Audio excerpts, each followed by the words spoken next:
Hi folks, Di here. Well, here I am, I'm outdoors again. Once every 2 weeks just doesn't do the trick, you know. So I try to make the best of it. I just happened to have a day off, and it's nice outside. I can't believe it. Right now it's about 48 degrees. I love that temperature. I can hike around in a light sweater. I've been hiking around already, and I got all kinds of woods garbage sticking all over me. But here I am. So what this video is I'm taking you along. I'm checking out some old stomping grounds. This is an area that I used to camp in. It's not too far from where Camp WTF, if any of you saw my old videos, where WTF was located. It's about 3-4 miles from here. This is a beautiful location. I've never seen anybody camp in here. Well, I take that back. I've seen a couple camp in here. And there's a spot where they used to have a fire pit, and I see that's all gone. It's not even there. So they haven't been camping in here for a few years. Guess what? Stye's back. I will be camping in here. I love this location.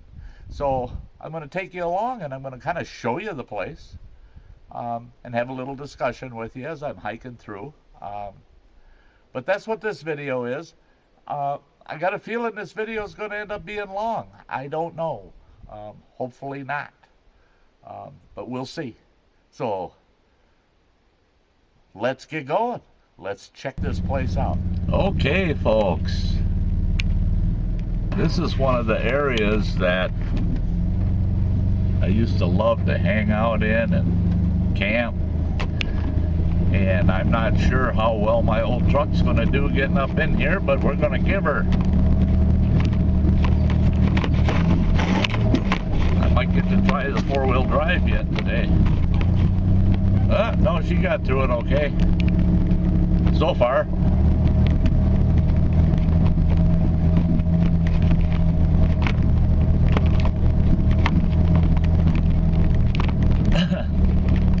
This is one of the areas that I'm going to come and do some camping in. Just love this spot. This is public land. This is actually owned by the county, and it's surrounded by national forest. The county allows you to camp on it, basically under county forest rules, or I take that back, national forest rules. No more than 14 days in any one campsite. You have to use an improved fire pit. You know, you make it out of stones and things you can find around your camp area. Or you have to use, you have to have a cold camp or use alcohol stoves. There's a few folks that come back in here, but not many. It's very rare you see anybody back here. Beautiful stand of pines right here. It's a tiny little bit of what's left of a forest crop area. And what they did was they came in here and they logged this whole thing. And I'm not going to drive all the way in. You can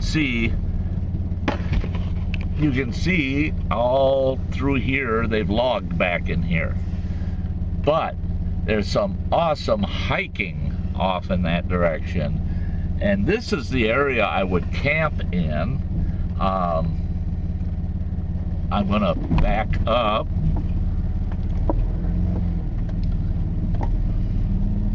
and show you where I'd be setting up my camp. This is where most people, if they do come in here, which like I said is very rare, set up their camps. But right here in this spot, this is where I'd be setting up camp. So I'm going to shut her down here and get out and walk around a little bit. So come on along. So this is the area that I would be camping in. As you can see, this is a spot where the soil's got a lot of sand in it, and this is usually where folks would have their fire pit when they're in here primitive camping. But that's the spot, and it's all surrounded by pines. Beautiful spot. In the peak of summer, there's plenty of shade. You're protected from the worst winds. It's pretty nice. And then we come right out here. And this is the old forest road coming in here. It's about a 3/4 of a mile long. Getting in here. All thick pines. And then it goes off this direction, heading towards the area that they logged.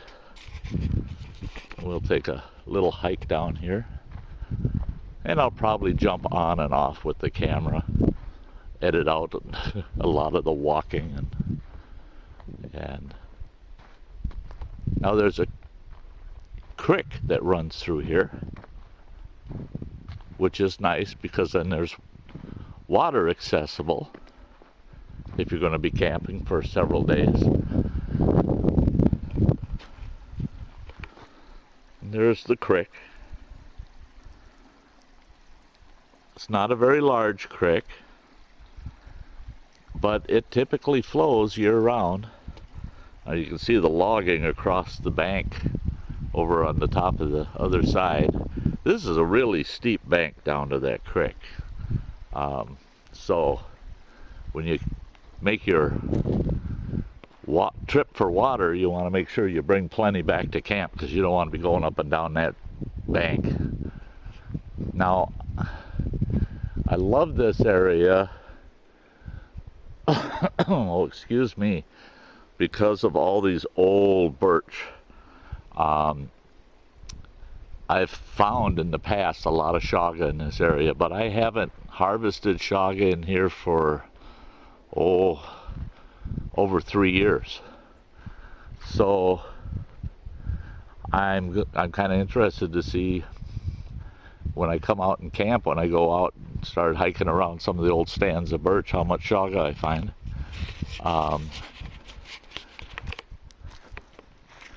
So we're just gonna hike in here a ways. I guess I could have driven in here. This road's looking pretty good. There's another spot up here I like to camp in, but I wasn't sure if I'd be able to drive into it. And being that I probably can, I might just come, you know, the further back in you are, the better. Now you know you're in heaven when there's no cell service. Yeah, my cell phone went dead on me just as I turned on the road coming in here. There's no cell service out here. The nearest tower is about 6.5, 7 miles from here, but it's so hilly that you don't get any signal back here. Beautiful, quiet. And I'm coming up on the left here to the other camp area that I liked. If I was keeping a cold camp, I usually would like this one. It's so in the pines here, and there's so much in the way of pine needles on the ground that I would prefer not to have a open fire anywhere near that. And then you can see there's a meadow way up there. Boy, the road's good. I didn't think it was going to be this good. It's been a year since I've even been back here.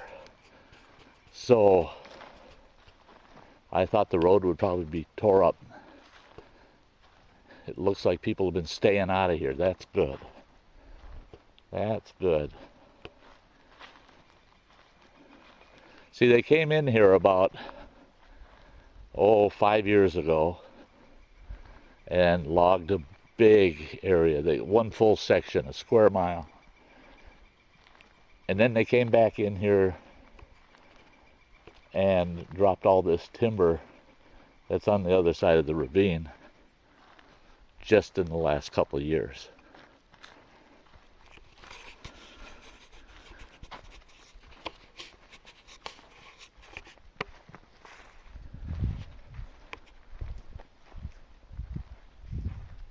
One of the risks about being out here is that, there's a grouse right there in the bushes.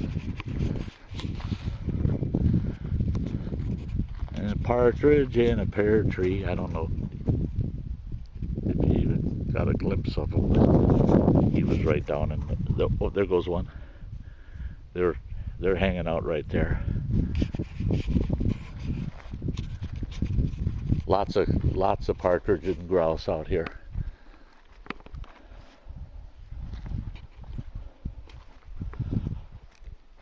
Now, when I lived at Camp WTF, that was located in that direction about another 3 miles from here.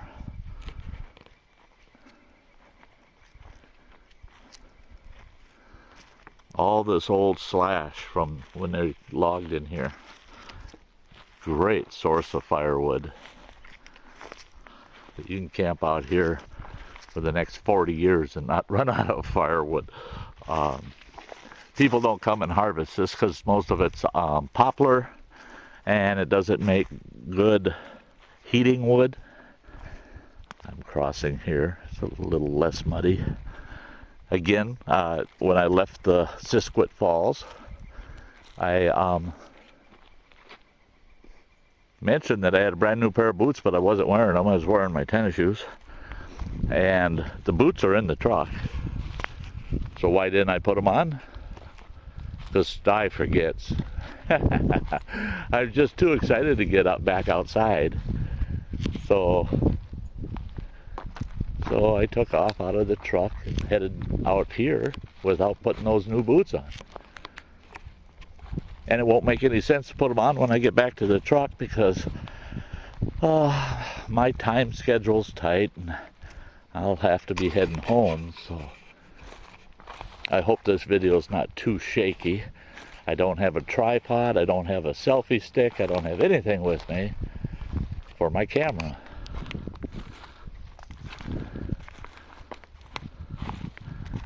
But here we are coming into this meadow. This used to be a staging area where they would deck all their logs when they were doing this big logging project years ago. And it just stayed a meadow, which is nice. It looks like I can drive right back here to the meadow. I've got one really bad mud spot there, but I got a feeling that once summer's here, that'll dry right up and I won't have to ever worry about four-wheel drive to get in here. Now, some folks have camped back here in this meadow. I might. There's a hiking little adventure I want to take that camping in this spot would probably be best, because my little hiking adventure is it's about 10 miles round trip, and I head out that direction right up that old logging trail there. You can see there's a tree across it. It crosses the creek. Nobody goes in there. That creek is so bad. I've seen a couple of trucks try to get across and they got all hung up in it. And then as you get past it, it starts to go uphill.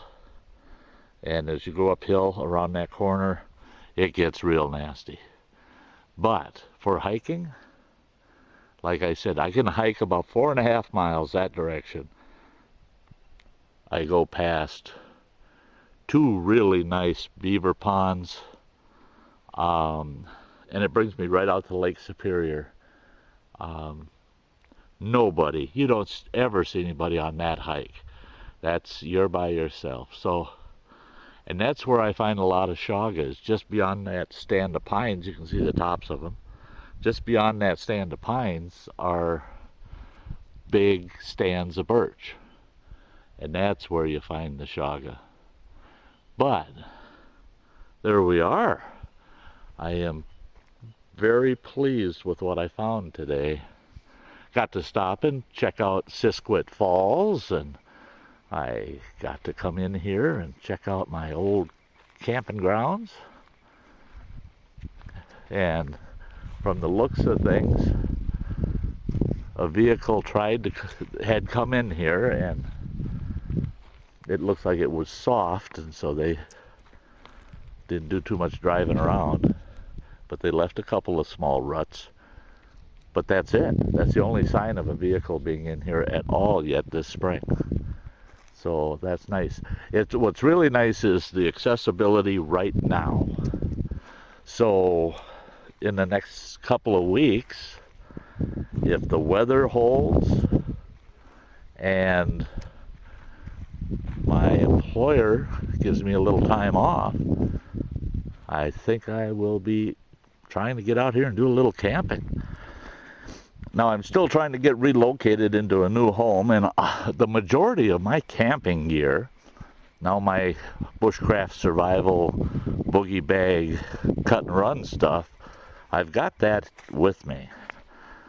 But my actual camping gear is all downstate. It's a 4-hour round trip to go down there and get anything. So I'll have to make do with what I have. I'll probably make a tarp shelter to sleep in. And if I get out here before I get my gear, it doesn't matter to me. So, of course, I'll bring you all along when we come out here to camp for a night or two. I have an individual I promised that I'd harvest some birch polypores for, but right now we don't have any new ones coming on yet. It's still been just too cold, and it's just starting to warm up, so we should see some polypores before long, and then I can harvest some, send them off to that fella. But Stuy's back in the woods, and he's loving every bit of it. Okay, we're heading back out towards the truck. Truck's parked right down there. We'll pick up and do a see you later at the end of the video when I get down to the truck. Okay, hang tight, folks. Well, we're back at the truck. So there you go. That's going to be one of Stuy's camping areas this summer. I'd like to get 2 or 3 trips out here to this spot this year. There's a couple other locations. There's that little hidden lake that I took you to a few weeks ago on a video. I want to camp out there a couple of times. But Stuy's back. I'm loving it. It's beautiful out here, absolutely beautiful, and it's quiet. There's nobody here but the wind in the trees. I was lucky. I didn't see any mama bears with their babies. They are out and about. So today was a good day. I loved every minute of it. I've been out here, well, I went to Sisquit Falls, and I spent about an hour there and did some video for you folks. That's in a different video. And then I headed up here to check this spot out. I didn't think I was going to get in. I figured, I haven't been up here for a little over a year. I figured the four-wheelers got in here and tore it all up, and you wouldn't be able to drive in here without four-wheel drive, and maybe even then you might have trouble. But no, the road's excellent. The road's great. So here we are. We're back. So thanks for tagging along, folks. This is Stuy, happy as can be out in the woods. So glad you're all tagging along. If you haven't subscribed, jump on, subscribe. And keep your eyes open. Hopefully over the next month, it might still be slow, but starting in June, there'll be a lot more videos coming. I'll be in the outdoors a lot more the rest of the summer. So, until then, you all have a really nice day. Bye-bye.